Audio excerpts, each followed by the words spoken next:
Hello, আসসালামু আলাইকুম viewers. আজকে দেখাবো পাঙ্গাস মাছের কোরমা বা পাঙ্গাস মাছের সাদা কারি।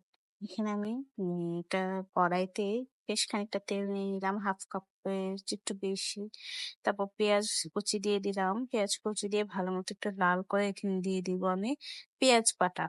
পেঁয়াজ বাটা দিয়ে ভালো মতো আমি এখানে নেড়ে চেড়ে নিচ্ছি।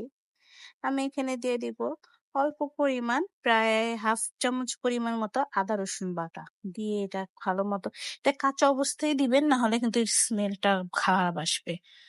ভালো মতো আমি এখানে নেড়ে চেড়ে নিলাম। নেড়ে চেড়ে নেওয়ার পর অল্প পরিমাণ আমি এখানে দিয়ে দিব হলো এই বাদাম বাটা, 2 চামচ পরিমাণ হলুদ, হাফ চামচ পরিমাণ হলো আমি মরিচের গুঁড়া এবং হাফ চামচ পরিমাণ জিরার গুঁড়া দিয়ে ভালো মতো নেড়ে চেড়ে আমি এখানে হাফ কাপ, প্রায় 1 কাপ পরিমাণ পানি দিয়ে দিয়েছি, যেন মশলার গন্ধটা দূর হয়ে যায়। এখানে আমি লবণ দিয়ে দিলাম। এরকম এই কষা কষা হয়ে আসবে, যখন পানিটা শুকিয়ে যাবে, তেলটা হালকা ছেড়ে দিবে, ঘন হয়ে আসলে আমি দিয়ে দিব হলো মাছগুলো। মাছগুলো আমি আগে থেকে পরিষ্কার করে রেখেছিলাম। অবশ্য অনেকে পাঙ্গাস মাছ পছন্দ করে না, কিন্তু এইভাবে রান্না করলে যারা পছন্দ না করেছে তারাও অবশ্যই পছন্দ করবে।